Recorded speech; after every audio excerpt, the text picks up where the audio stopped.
I stopped working night shifts in the ER after the nurse who wasn't on the schedule started finishing my orders. That's the shortest version. The longer one begins at 2:17 a.m. on a night quiet enough that you notice every sound, including the ones that don't belong. I'm Dr. Laura Bennett. I'm 46 years old, and at the time of this story, I had been an emergency physician for just over 18 years. I worked at Redwood Memorial Medical Center, a mid-sized hospital in the Midwest. I trusted protocols. I trusted charts. I trusted the idea that if something happened in the ER, there would be a name attached to it. That night started like dozens of others. Skeleton crew, no residents, no extra float nurses, the kind of shift where everyone knows exactly which corners they're covering because there's no one else to pick up slack. I was charting at the main workstation when the call light went off in one of the observation rooms. When I walked in, the patient was calm. The IV pump was quiet, his oxygen was steady. He looked at me and said, "Can you tell the nurse thank you for staying with me?" I nodded automatically. "That's what you do. You don't interrogate patients at 2 in the morning." He went on anyway. He said she'd fixed the IV and told him someone would be back to check on him. I glanced around the room out of habit. No one behind the curtain, no footsteps leaving. I'd been the only one in there all night. I checked the IV myself. It was perfect. Line patent, dressing clean, pump reset correctly, no shortcuts. Whoever touched it knew exactly what they were doing. I documented my assessment, reassured the patient, and stepped back into the hallway. The hallway was empty. The trauma bays were quiet. The nurse's station was quiet. Too quiet in that way you only notice when something interrupts it first. I checked the assignment board without really thinking about it. Every nurse was accounted for. Every name matched a badge I recognized. In emergency medicine, we're trained to distrust our impressions before we distrust the system. Fatigue makes people imagine gaps. Night shift exaggerates that. I told myself that if I didn't see anyone, it meant nothing. The patient was tired, medicated, scared. That explanation fit neatly, so I kept it. About 20 minutes later, another patient pressed the call button. Different room, different complaint. When I walked in, she looked relieved to see me and said, "Oh, good, you're back. The other nurse said you'd explain the results." I asked which nurse she meant, keeping my voice neutral. She answered without hesitation. "Angela." She said her name was Angela. That was the first time the name landed hard enough to stick. I didn't react. I reviewed her labs, explained the plan, did my job. But when I left the room, I checked the assignment board again, slower this time. There was no Angela Moore on it, no agency staff, no floats, no one unassigned. I've trained enough new doctors to know how easy it is to overthink nights like that. The ER doesn't reward imagination, it rewards restraint. So I did what we're taught. I documented what mattered and ignored what didn't fit. Still, something felt off. Not fear, professional discomfort, the kind you get when a story almost makes sense but doesn't quite line up. Both patients described the same thing. Calm voice, efficient, no drama, no confusion. They weren't panicked or delirious. They were grateful. By 2:17 a.m., I was back at the workstation when a third call light flicked on, then off again. I looked up, already standing when the monitor alarm silenced itself. I waited for someone to step out of the room. No one did. When I checked, the patient was asleep and the monitor leads had been repositioned correctly. That was the moment I stopped typing and just stood there, because alarms don't fix themselves, and they don't get fixed correctly by accident. Someone had been there. Someone competent, someone invisible to the schedule I was looking at. If you're still with me right now, tell me where you're watching from. Drop your city or country in the comments. I read them, and it helps this channel reach people who appreciate grounded, real hospital stories like this. And if you want to hear the rest, subscribe. These stories take time to tell right. I didn't say anything to the charge nurse. Not yet. There was no rule for what I was seeing. No checkbox for someone did the work, but no one signed their name. Instead, I reviewed the charts again. Everything was clean, too clean. No gaps, no late entries, just silence where there should have been documentation. I told myself one more explanation. Maybe a nurse from another unit had helped and forgotten to log it. Maybe I missed someone walking past me in the hallway. Both were possible. Neither explained why no one remembered doing it. By the end of the shift, the ER settled back into its usual rhythm. Morning staff arrived. The noise returned. I gave report like I always did. Clear, concise, clinical. I didn't mention Angela. I didn't mention the alarms. I didn't mention the name. Driving home, the sky was just starting to lighten. I replayed the night in my head the way doctors do when something doesn't sit right. Not emotionally, procedurally. I wasn't scared. I was unsettled by how easily the ER had absorbed something that didn't belong and kept running anyway. That was the night I realized something important. Not everything that happens in a hospital leaves a trace you're allowed to follow. I didn't sleep when I got home. I lay there staring at the ceiling, not replaying faces or voices, but running through staffing patterns in my head the way I would before a complicated shift. By the time I went back to the ER that night, the unease had settled into something quieter and more dangerous familiarity. Night shift at Redwood Memorial didn't feel chaotic. It felt efficient in a stripped-down way. Fewer people, fewer interruptions, the kind of environment where everyone works from muscle memory and small deviations don't always announce themselves. I signed in, clipped on my badge, and glanced at the assignment board as I always did. Same structure, different names, still no Angela Moore. The first few hours passed normally. Chest pain that wasn't cardiac, a kid with a wrist fracture, a patient boarding for a psych bed that didn't exist yet. I moved room to room, charting between cases, letting the rhythm take over. If something unusual had happened the night before, the ER wasn't acknowledging it. That should have been reassuring. Instead, it made me more alert. Just after midnight, I heard the IV pump alarm again. Same sound, same tone. I stood up immediately. Before I reached the room, it stopped. This time, I didn't pause in the hallway. I went straight in. The patient was awake, looking relaxed. The tubing was untangled. The bag had been changed. Everything was correct. I asked who'd been in the room. He said the nurse with the calm voice. I asked for a name. He didn't hesitate. Angela. He said she told him nights always sounded worse than they were. I didn't respond right away. I checked the pump myself more carefully than necessary. The settings matched the order I'd placed earlier. No errors, no adjustments needed. Back at the workstation, I pulled up the staffing log. Not the board, the actual roster. Everyone on duty was listed. Breaks accounted for, no one floating from another unit, no agency nurse. I checked again slower. Same result. In teaching hospitals, we talk a lot about cognitive bias, about how the brain fills in gaps when it expects to see something familiar. Night shift makes that worse. Low stimulation, long stretches of routine. It's why protocols exist. It's why we document. It's why we rely on systems instead of memory. That explanation still fit, but it was starting to feel thin. Around 1:30 a.m., a nurse I knew well asked if I'd already seen the patient in Bay 4. I said no. She looked surprised. She said she thought someone had already gone in because the patient was settled and the monitor had been adjusted.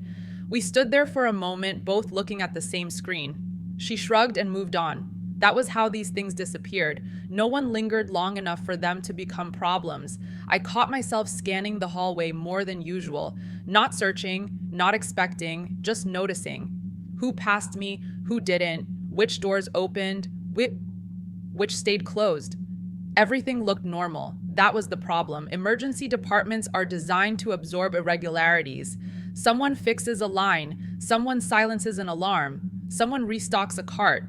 If it's done correctly, no one asks questions. The system rewards invisible efficiency. It punishes mistakes. That night, nothing was being done wrong. At 2:10 a.m., I was charting when the call light in one of the trauma bays blinked on, then off. I waited. No one stepped out. I walked in myself. The patient was resting. The monitor leads had been repositioned so cleanly it looked deliberate. I hadn't done it. I was sure of that. I asked the charge nurse if anyone had been helping out in the bays. She shook her head without looking up from her screen. Short-staffed, everyone busy. Same answer I'd expected. It wasn't dismissive, it was practical. There was nothing to escalate. I started paying closer attention to details I usually took for granted. The way supplies were organized, the order of syringes on a tray, the way blankets were tucked in. These weren't sloppy corrections. They were thoughtful, familiar, the kind of work done by someone who'd spent years in the same rooms. Another patient mentioned Angela near the end of the shift. Different age, different complaint. Same description. Brown hair pulled back, calm voice. Efficient. He said she explained the plan better than most people did. That detail bothered me more than the name. Patients rarely comment on clarity unless it stands out. I checked the board again before morning staff arrived. Same names, same gaps. I considered mentioning it during sign out and didn't. There was no way to phrase it that wouldn't sound like fatigue talking. And fatigue explanations have a way of sticking to the person who brings them up. Driving home, I realized what had changed. I wasn't trying to disprove what I'd noticed anymore. I was trying to understand how it could happen without breaking anything important. The ER had functioned perfectly. Patients were stable. Orders were followed. Nothing had gone missing. That realization sat heavier than the alternative. Because if something could move through the department, do the work correctly, and leave no record behind, then the problem wasn't what I was seeing. It was what the system allowed me to ignore. I kept my badge clipped on all the way home, like I was afraid taking it off would break whatever fragile continuity I still trusted. When I came back the following night, I didn't hesitate at the entrance. I scanned in, walked straight to the workstation, and looked at the assignment board before I even set my bag down. Nothing had changed. Same layout, same categories. Different names rotated in and out, but the structure was identical. No Angela Moore, no empty slots, no unexplained gaps. If you believe the board, the department was exactly as staffed as it needed to be. The first patient who mentioned her did it casually. Middle-aged woman, abdominal pain, waiting on imaging. I was reviewing her chart when she asked if the nurse who'd been in earlier was coming back. I asked which nurse. She frowned slightly, like the question didn't make sense. Angela, she said. She said you'd explain the scan. There was no hesitation, no searching for a name. She didn't sound confused or unsure. She sounded like someone repeating information she'd been given clearly. I acknowledged it explained the plan and left the room without changing my expression. In the hallway, I stood still for a moment longer than necessary, listening. Nothing. By the end of the first hour, 2 more patients had mentioned her. One in observation, one in a hallway bed near the nurse's station. Different complaints, different ages, same description. Calm voice, didn't rush. Stood at the foot of the bed when she talked. That detail caught my attention. It's a habit older nurses have. You don't crowd the patient, you stay where they can see you and the monitors at the same time. I stopped assuming coincidence. In emergency medicine, repetition is data. 1 mention means nothing. 3 means you start checking yourself. 4 means you check the system. I pulled up the staffing roster again. Not the whiteboard, the actual schedule. No Angela Moore. I checked the list of nurses who'd worked the previous week. Still nothing. I asked around carefully, not directly, not alarmed, just enough to confirm my own observations. Had anyone seen someone I didn't recognize? Had anyone helped out unexpectedly in the bays? The answers were consistent. No, everyone was busy. Everyone was where they were supposed to be. Near midnight, I noticed something else. One of the notes on the dry erase board near the charge desk was gone. I remembered writing it earlier, a reminder about a pending CT. It wasn't smudged. It wasn't partially erased. It was just gone. Clean slate. I told myself I must have misremembered. That happens more often than we like to admit. I went back to the chart to double check. The order was still there. The timestamp matched. The system agreed with me. That should have been enough. Instead, it left me with the unsettling sense that something else had been paying attention to the same details I was. The ER stayed quiet. Not empty, but controlled. Monitors hummed. Fluorescent lights buzzed faintly. The usual background noise that fades once you've been there long enough. I found myself noticing movement at the edges of my vision more than usual. Shadows near the trauma bays. Reflections in the glass of the medication room. Each time I looked directly, there was nothing. Fatigue can do that. We teach it in orientation. Low stimulation environments exaggerate peripheral perception. The brain fills in expected shapes. That explanation still worked. Barely. At 1:47 a.m., a patient in one of the trauma bays pressed the call button. I was already on my feet when I heard the alarm stop. I hadn't reached the doorway yet. When I stepped inside, the patient was calm. His oxygen mask adjusted properly. The monitor leads repositioned, so the signal was clean. I asked who'd been in the room. He smiled and said, "The nurse from earlier, Angela." He added something else that caught me off guard. He said she mentioned the old trauma layout, how things used to be before they moved the supply closets. That wasn't information patients usually made up. It wasn't written anywhere visible. You only knew it if you'd worked there before the renovation. I didn't respond immediately. I checked the patient again, slower than necessary. Everything was stable. No harm, no error. I documented my assessment and stepped back into the hallway where the department looked exactly as it should have. At the workstation, I pulled up the facility map from before the remodel. It was still accessible in the system archived, but not deleted. I compared it to the current layout. The differences were subtle. Walls shifted, doors moved, supply rooms relocated. Someone unfamiliar with the old setup wouldn't reference it casually. I closed the map and sat back. This wasn't a single patient misunderstanding something. This wasn't a one-off correction made by a passing staff member. This was consistent, specific, informed. I started paying attention to the timing. The mentions clustered during the quietest hours, after midnight, before morning staff arrived, never during shift change, never when the department was loud. Whatever was happening preferred low traffic when routines took over and questions slowed down. Another patient mentioned her just before 2. This one said Angela had explained why the night sounded so loud, why alarms echoed more when fewer people were around. That line bothered me because it was something I'd said myself more times than I could count. It wasn't in a script, it was learned. I checked the assignment board again. I checked the staffing log again. I checked the list of on-call personnel. Nothing, no gaps, no unexplained names. The system was clean. By the time morning staff began to arrive, I had stopped trying to talk myself out of what I was noticing. I wasn't imagining a face or a voice. I was observing a pattern that fit too neatly into the workflow to be accidental. During sign-out, I kept my report focused. Vitals, labs, pending studies. I didn't mention names. I didn't mention alarms. I watched the incoming team settle in confident that everything had been handed off correctly.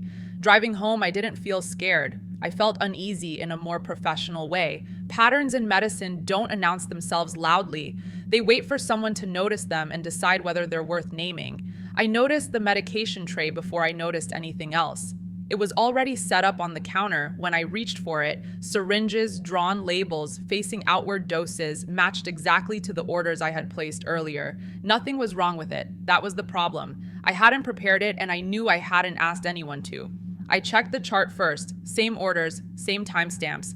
No documentation of preparation, no cosign, no override entry. Medication safety in the ER depends on traceability. If you can't trace it, you don't use it. I disposed of the tray and started over slower this time, watching every step like I was teaching a first-year resident. The rest of the shift unfolded with the same quiet precision I'd come to expect. Alarms didn't escalate, patients settled quickly, small problems resolved themselves before they became visible. On paper, it was an excellent night. In practice, it felt like someone else was smoothing the edges. Just after midnight, a patient in observation developed mild shortness of breath. Nothing dramatic. Oxygen saturation dipped a few points. By the time I reached the room, the nasal cannula had been adjusted and the monitor showed a steady improvement. The patient thanked me for coming back so quickly. I hadn't been there yet. I asked who'd adjusted the oxygen. He said the nurse with the calm voice. He didn't add the name this time. He didn't need to. The pattern was already established. I documented the change in status and stood in the doorway longer than necessary, looking down the hallway. No carts moving, no staff stepping away, no doors closing. The department looked exactly as it should have. In emergency medicine, there's a difference between things going wrong and things going undocumented. The first gets attention, the second gets ignored until it doesn't. What I was seeing fell squarely into the second category. Care was being delivered correctly. Patients were stable. No one was harmed. That made it harder to justify concern. I pulled up the audit trail for the IV pumps later that night. Not because I expected to find anything, but because it was the only place left to look. The logs showed resets, correct ones, timed appropriately. They didn't list a user ID. Some devices don't. That wasn't unusual. Still, the absence felt louder now that I was listening for it. A nurse I trusted mentioned how calm the department felt. She said it was one of those nights where everything just clicked. I agreed. I didn't add anything else. There was no language for what I was thinking that wouldn't sound accusatory or absurd. Around 1:20 a.m., a trauma alert came in. Not severe, but enough to pull focus. A fall with head strike, elderly patient, anticoagulated. The usual controlled urgency kicked in. I gave verbal orders as we worked through the initial assessment. Labs, CT fluids, standard protocol. Everything happened exactly when it should have. Too exactly. By the time I turned back to the chart, the patient was already prepped for imaging. Lines placed, vitals stable. No one hovered waiting for instructions. It was as if the room anticipated the next step. I asked the team who'd started the second IV. No one answered, not because they were hiding something, but because no one remembered doing it. I checked the chart. The line was documented. Correct gauge, correct site, no initials. That was the moment the discomfort sharpened into something harder to ignore.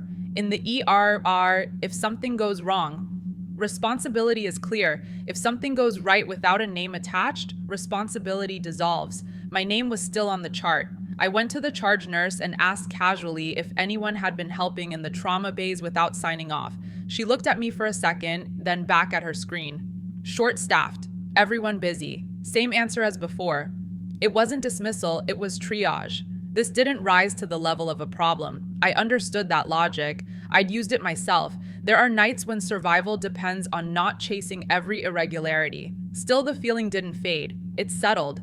Later, I noticed supply drawers restocked in rooms I hadn't been in. Linen carts refilled without anyone calling environmental services. Small things, helpful things. The kind of work that keeps the department running but rarely earns recognition. Another patient mentioned Angela near the end of the shift. He said she'd explained why his tests were taking longer at night. He repeated the explanation almost word for word, the same phrasing I'd heard dozens of times over the years. It wasn't scripted, it was practiced. I checked the assignment board again. I checked the staffing roster again. I checked the list of recently terminated or retired staff, something I wouldn't normally have access to during a shift. No Angela Moore, not active, not inactive, not archived. The department stayed calm. Monitors hummed. Conversations stayed low. The ER moved forward like a machine that had found a more efficient gear. By the time morning approached, I realized what was unsettling me most wasn't the idea that someone was there. It was the idea that the department didn't need to acknowledge them to benefit from their work. Everything important was being done. Everything unnecessary was being left out. As I finished my notes, I paused before signing. I read through the chart one more time, aware of how complete it looked. How clean, how convincing. Then I signed it anyway, knowing that the absence of certain details was becoming part of the routine rather than an exception. I didn't hesitate when the trauma alert came through. I grabbed gloves, stepped into the bay, and let training take over before my thoughts could catch up. Controlled chaos has its own rhythm, and that night the rhythm felt almost rehearsed. The patient was wheeled in fast. Middle-aged, altered mental status, unknown downtime. EMS gave a quick report and I started issuing verbal orders without looking up. Labs, imaging, 2 large-bore IVs, oxygen. The words came out the same way they always did, clipped and automatic. Someone responded immediately, not verbally, but in action. By the time I turned back toward the monitor, 1 IV was already in place. Clean insertion, secure dressing, good flow. I nodded once and continued. I called for fluids. The bag was hung before I finished the sentence. I asked for blood pressure again and the cuff was already cycling. Everything happened on time in the right order without anyone stepping into my line of sight. At first it felt efficient, the kind of teamwork that makes you grateful for experienced staff. But when I looked around the room, I realized something was wrong. I recognized every face except one. She stood near the foot of the bed, hands loosely folded, watching the monitors the way seasoned nurses do. Not hovering, not rushing, just present. Her scrubs weren't dirty or outdated enough to draw attention immediately, but the cut was different, slightly heavier fabric, a style I hadn't seen issued in years. I didn't stop. In emergencies, you don't interrupt momentum unless you have to. I kept talking, kept ordering, kept moving. She moved with me. When I asked for an update on vitals, the numbers were already on the screen. When I reached for supplies, they were where they needed to be. At one point, I gave a verbal order for a medication adjustment. I didn't direct it at anyone in particular. I never do. Someone acknowledged it by doing exactly what I asked. The patient stabilized enough to move. Imaging was ready. The room cleared out as quickly as it had filled. When the stretcher rolled out, the bay looked like it had never been used. I went back to the workstation and pulled up the chart, still running on adrenaline. That's when the absence hit me hard enough to slow my hands. The IV was documented. The medication adjustment was documented. The vitals were documented, but there was no name attached to any of it. I scanned the chart again, thinking I'd missed something. Nurses' notes, sign-offs, initials, nothing. Just my orders and the outcomes they produced. I asked the charge nurse who had been in the bay with me. She frowned, thinking. She named two nurses I recognized. Both of them were already assigned elsewhere at that time. Neither had been in the room. I didn't push. Not yet. Instead, I reviewed the footage timeline in my head. Who had been where? What had been done? The sequence made sense. The personnel did not. Later, when things slowed again, I saw her clearly for the first time. She was standing near the medication room, checking something on a tray. Not rushing, not hiding, just working. I walked toward her without really deciding to. Up close, the details stood out more. Her badge was clipped correctly, right where it should be. The plastic was worn smooth, the name barely legible. Angela Moore. She didn't look surprised to see me. If anything, she looked mildly curious, like I'd arrived earlier than expected.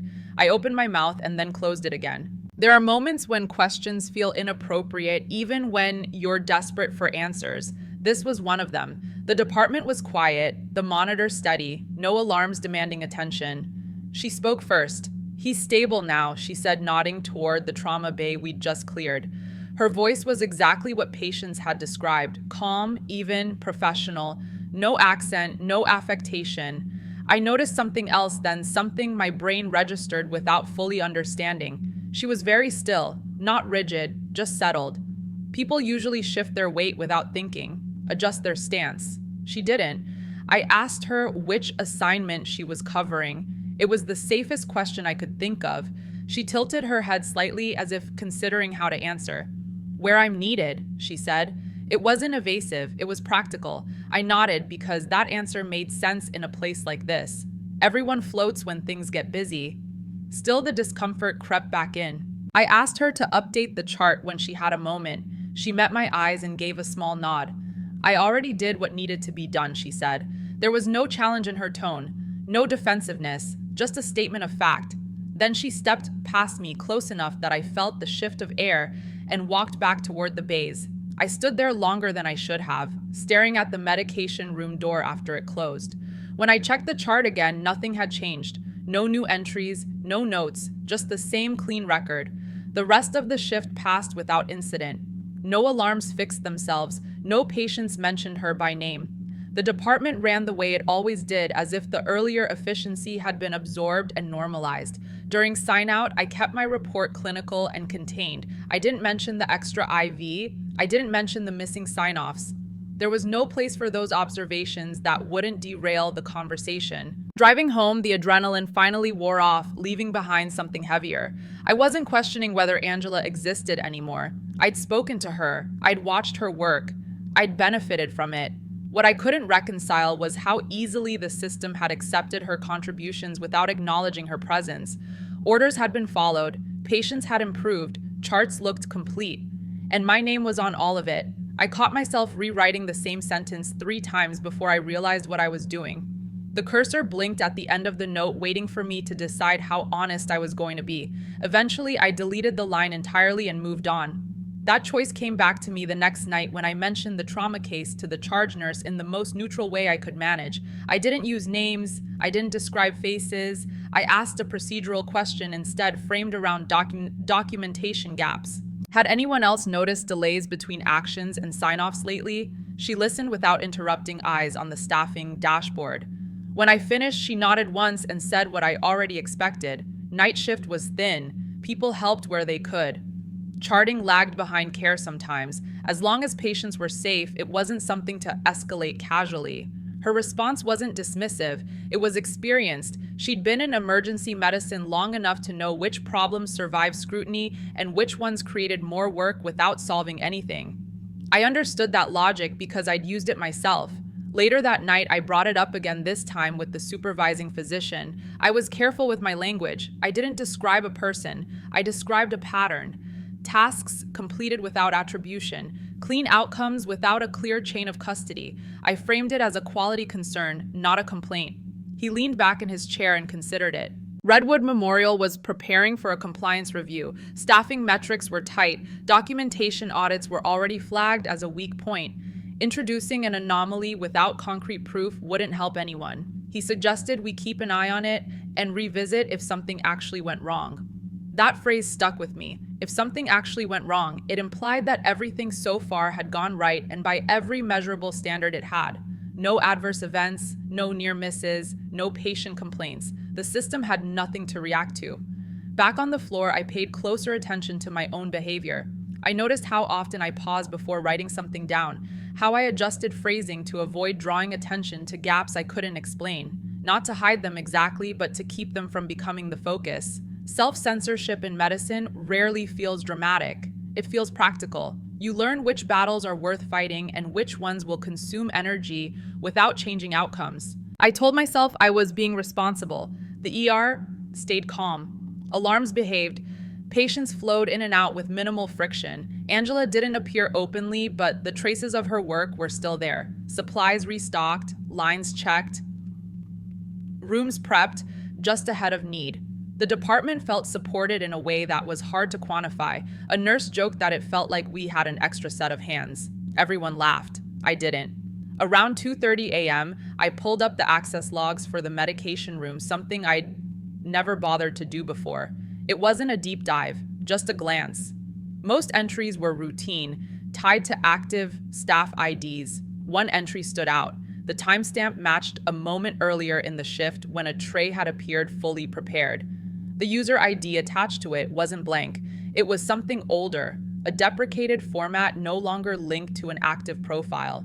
The system didn't flag it as an error. It logged it the same way it logged everything else. I checked another entry, same ID, different time, same location. It wasn't frequent enough to trigger alerts. It was precise enough to blend in. I didn't take screenshots. I didn't export logs. That felt like crossing a line. Instead, I closed the window and went back to work, aware of how easily I could make this into something bigger and how little that might actually accomplish. Near the end of the shift, I started a note about a patient transfer and caught myself hesitating again. The care had been seamless, handoff clean, no issues. I wrote what needed to be written and left out what didn't fit. By morning, I felt tired in a way that had nothing to do with hours slept. It was the fatigue of carrying an unresolved variable while pretending it didn't exist. During sign-out, I kept my voice even and my report tight. No one asked questions. No one needed to. Driving home, I realized that the system wasn't pushing back against what I was seeing. It was absorbing it, making room for it. The logs didn't reject the old ID. The charts didn't demand a missing name. The workflow adjusted without friction. That realization reframed everything. This wasn't a problem being ignored. It was a function being tolerated. The next night, I walked in with a different mindset. I wasn't looking for confirmation anymore. I was paying attention to how the department responded when something didn't need oversight, where the check stopped, where trust took over. Angela didn't introduce herself again. She didn't need to. The work continued to get done, quietly, correctly, without attribution. I found myself relying on that efficiency without acknowledging it the same way the system did. At one point, I started to type her name into a note and stopped. I deleted it before it could auto-complete. The absence felt intentional now, not accidental. By the end of the shift, I understood the shape of the trap. As long as nothing failed, there would be no incentive to question what was helping us succeed. And the more I adjusted my documentation to fit the system, the easier it became to pretend I wasn't making a choice at all. I didn't start the shift planning to check logs. It happened the way most questionable decisions in medicine happen, quietly justified by the idea that I was only verifying something I already suspected. The department was steady when I came in. Not slow, not busy. That middle state where everyone is occupied enough not to wander, but not overwhelmed enough to miss details. I logged into the workstation, reviewed my patient list, and waited for the right moment to look without drawing attention. It came just after midnight during a lull that felt manufactured, too smooth. I opened the access control system again, this time with a purpose. I filtered entries by location instead of user. Medication room, supply closet, trauma bay doors. The timestamps lined up with moments I remembered clearly, not dramatic moments, routine ones. The same user ID appeared again. It wasn't blank, it wasn't flagged, It existed in a category the system no longer actively used, a legacy identifier, one that shouldn't have had access but still did. I cross-referenced it with the employee directory. No active profile, no inactive profile, nothing retrievable through normal channels. That absence would have triggered alerts for a new ID. For an old one, it didn't. I checked the electronic medical record next, not for names but for behavior, timestamps, order sequences, auto-populated fields. I found notes that had been completed in the correct order at the correct times but without the usual metadata. The system had merged them into existing templates, smoothing out what would otherwise look incomplete. It wasn't erasing evidence, it was normalizing it. I closed the window when footsteps approached. A nurse asked a question about a patient's potassium level. I answered, signed the order, and went back to work. The ease with which I switched contexts unsettled me, more than the data itself. Later that night, I checked the camera feeds. Not because I expected to see her, but because I needed to know what the system thought was happening. The hallway outside the trauma bays looked empty, clean, no movement. The timestamp advanced normally, no obvious gaps, no static. I rewound to a point I remembered distinctly when a line had been placed without attribution. The footage showed nothing unusual. The patient bed, the monitor, the door never opening. The care still happened. That was when it clicked. The cameras weren't missing her. They were recording exactly what they were designed to record. Authorized movement, recognized credentials. Everything else simply didn't register. I sat back and thought about how many layers of verification we trusted without question. Badge access. Charting. Surveillance, each one built to catch deviations but only within defined parameters. Anything that operated inside those parameters, even if it didn't belong there anymore, passed through unnoticed. A patient mentioned Angela again near the end of the shift. This time she said something that made my chest tighten. She said Angela had told her the hospital used to be louder at night before they changed the staffing model. That detail wasn't common knowledge. It wasn't posted anywhere. It was the kind of observation you made after years of working the same hours. I didn't respond verbally. I adjusted the patient's blanket and left the room. At the workstation, I pulled up archived staffing models from before the last major restructuring. The names scrolled past, dozens of them, some familiar, some not. I wasn't looking for Angela anymore. I was looking for context. The system didn't resist what I was doing. It didn't warn me. It didn't slow me down. Every access I made was permitted, logged, unremarkable. The irony wasn't lost on me. I was digging into anomalies while becoming one. Near 3 a.m., I noticed another entry from the legacy ID. This one corresponded to a supply room door opening. A few minutes later, a crash cart was restocked. No one claimed it. No one questioned it. The department benefited and moved on. I asked IT the next day casually about how long deprecated IDs stayed in the system. The answer was vague, longer than you'd think. Sometimes indefinitely if they weren't causing problems. Cleaning them up took time and resources. Low priority. That phrase again, low priority. Back on shift, I watched the department through a different lens. I stopped looking for Angela and started watching how the system behaved around her work, how tasks were absorbed, how documentation smoothed over edges, how no alarms were triggered. This wasn't a glitch. It was a feature of a system designed to prioritize outcomes over origins. I realized then why reporting it felt wrong. There was no failure to point to, no harm, no deviation from expected results. Everything that mattered was happening exactly as it should. The only missing element was a name. I thought about how often we talked about accountability in abstract terms, about how rarely we questioned where work came from if it met standards. The system rewarded compliance, not curiosity. As the shift wore on, I felt the weight of what I knew settle into something steadier. This wasn't something I could fix by naming it. Naming it would force the system to react, and reaction wasn't always improvement. Near morning, I caught my reflection in the darkened screen of a workstation. Tired, focused, complicit. I'd learned where the boundaries were and how easily I could stay inside them. The system wasn't hiding Angela from me. It was showing me how much could happen without ever needing acknowledgement. I stopped pretending I wasn't watching for her. That decision didn't feel dramatic. It felt practical, like finally admitting a patient wasn't improving on the current plan. I adjusted my routine slightly, Not enough for anyone else to notice, but enough that I stayed on the floor instead of at the workstation during the quietest hours. The ER after midnight has a particular stillness, not silence, but a steady hum that makes individual sounds stand out. Footsteps, monitor tones, the soft squeak of rubber soles on polished floors. I stood near the trauma bays reviewing vitals on the wall monitor, letting my attention rest on movement rather than screens. I noticed her first in reflection, a shape crossing behind me in the glass of the medication room door. Not a flicker, not a shadow, a person moving with purpose. I turned immediately. The hallway was empty, no doors closing, no carts rolling away. I didn't move right away. Peripheral vision is sensitive to motion, especially under fluorescent lights, and fatigue can exaggerate it. That's what training tells us. You confirm before you conclude. I waited, listening. Nothing. Later, I saw her again near the observation wing. Just a partial view this time. Scrubs passing, an open doorway, same neutral color, same cut. I followed without speeding up, keeping my pace even. When I reached the doorway, the room was empty. The patient was asleep, the monitor steady. I told myself to stop chasing impressions, but impressions stopped feeling like the right word. There was consistency in where she appeared, always near active patient areas, never near exits, never lingering where there was nothing to do. Just before 3, during the quietest stretch of the night, I heard footsteps behind me. Not hurried, not heavy, the controlled rhythm of someone used to walking hospital floors. I didn't turn immediately. I grounded myself in details instead.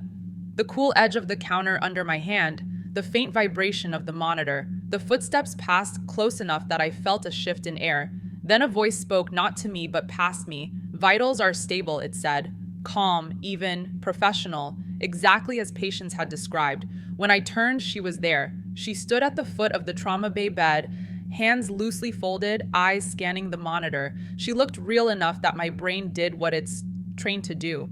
Adult female, average height, no visible distress. Scrubs slightly different from the current issue, heavier fabric faded from years of washing. Her badge was clipped correctly, the plastic yellowed, the name worn smooth. Angela Moore. Nothing about her expression suggested surprise or concern. She acknowledged me with a small nod the way nurses do when a physician enters a room mid-task. No tension, no challenge. I became aware of a detail that didn't register as fear so much as confusion. I couldn't tell if she was breathing. Not because she looked unnatural, but because there was no obvious rise or fall of her chest. No small shifts of balance. She stood perfectly at rest. I didn't comment on it. In medicine, you learn quickly that drawing attention to the wrong detail at the wrong time derails everything else. Instead, I asked the safest question I could think of. I asked how long she'd been covering the bay. She looked at me fully, then meeting my eyes. Her gaze was steady, not searching. Long enough, she said. The answer wasn't evasive. It was complete. I felt my pulse pick up, not from fear, but from the effort of staying professional. I asked if she needed anything from me. It was a reflex, a way to keep the interaction grounded in work. She shook her head slightly. "You're watching now," she said, then paused as if reconsidering her phrasing. Most people don't notice. There was no warning in her voice, no threat. Just a statement delivered the same way you might explain a routine delay to a patient. I opened my mouth to respond and realized I didn't know what would be appropriate. She stepped past me close enough that I caught the faint scent of antiseptic on her scrubs. Then she was gone, moving into the adjacent bay without sound. I followed immediately. The bay was empty, curtains still, monitors unchanged, no open doors, no sign that anyone had been there. The transition was seamless enough that if I hadn't seen her myself, I might have doubted it. I stood there longer than necessary, scanning corners, checking equipment that didn't need checking. Everything functioned normally. A patient down the hall coughed in their sleep. The ER continued as if nothing unusual had occurred. I finished my rounds. I documented what could be documented, which in this case was almost nothing. There was no field in the chart for encounters that didn't leave data behind, so I focused on outcomes. Patient stable, orders completed, no adverse events. As the shift wound down, Angela didn't reappear. No alarms resolved themselves. No supplies restocked ahead of need. The department felt ordinary again, like a machine settling after a brief adjustment. During sign-out, I kept my report tight and factual. No embellishments, no omissions that mattered. I didn't mention seeing her.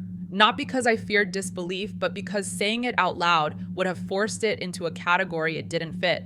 Driving home, the adrenaline finally drained away, leaving me with a clear, uncomfortable understanding.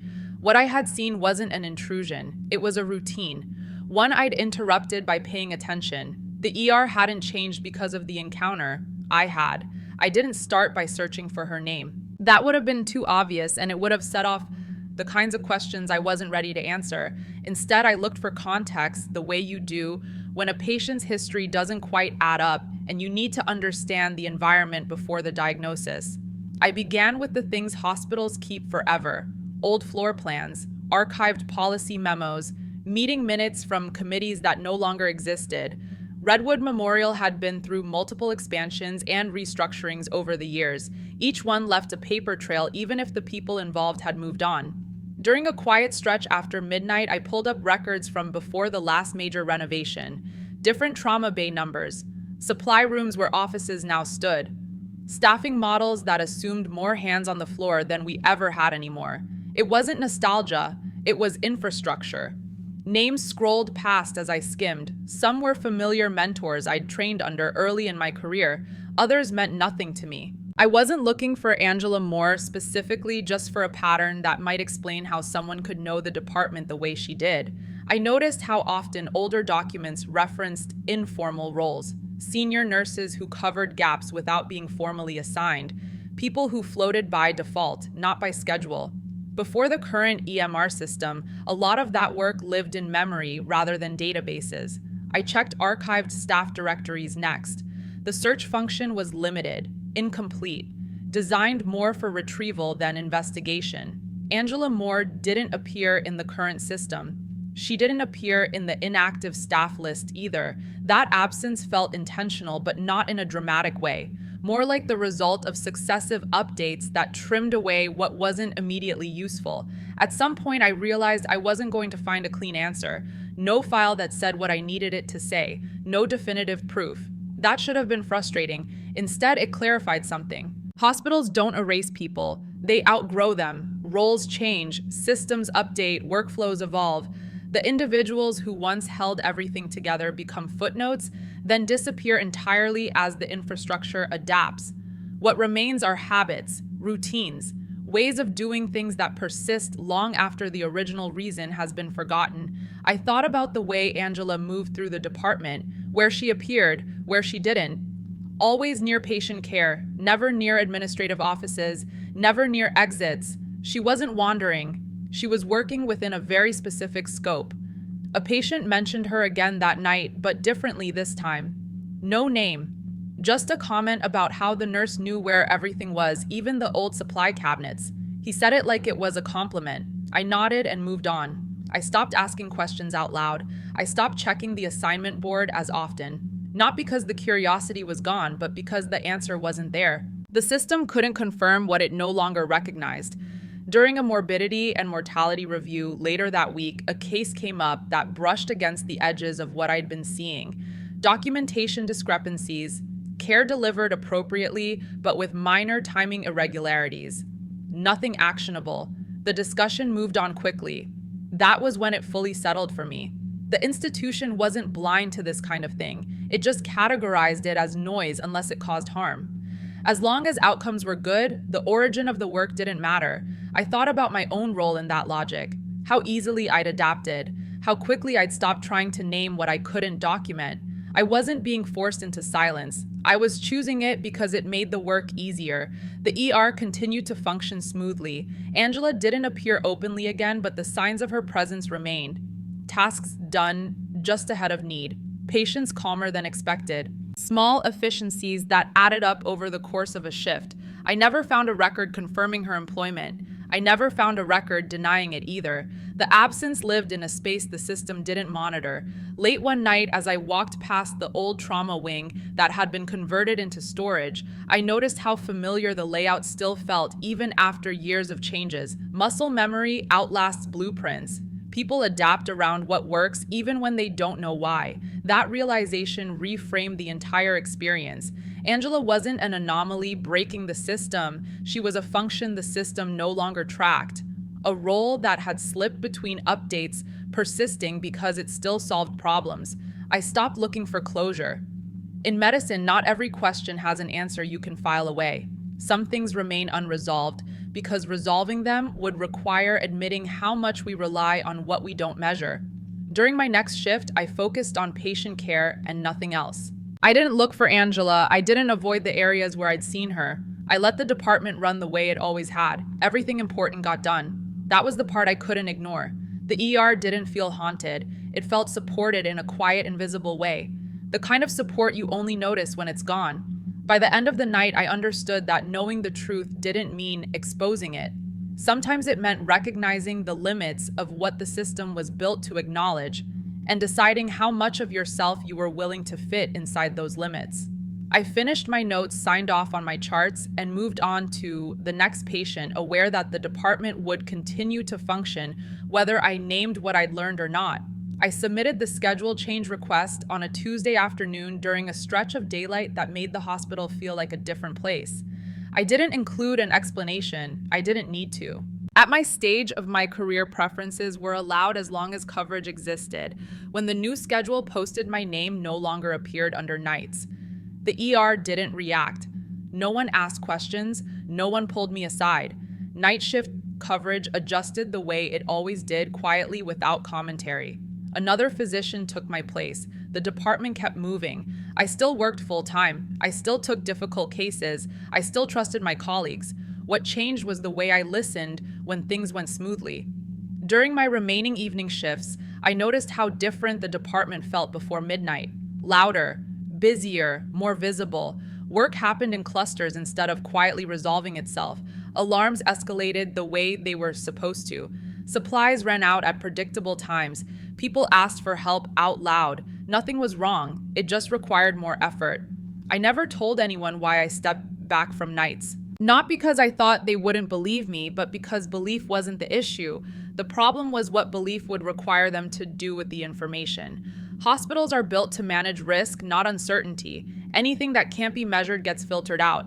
That's how the work stays possible. Occasionally, I picked up an overnight shift to cover a gap.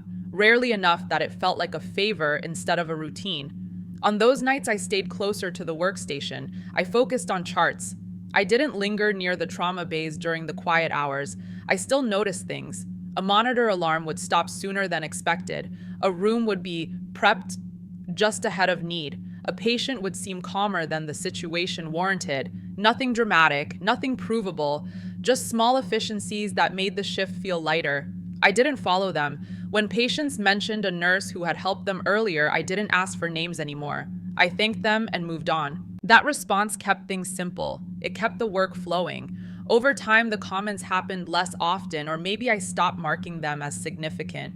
Patterns fade when you stop tracking them. I thought about Angela more less as time passed.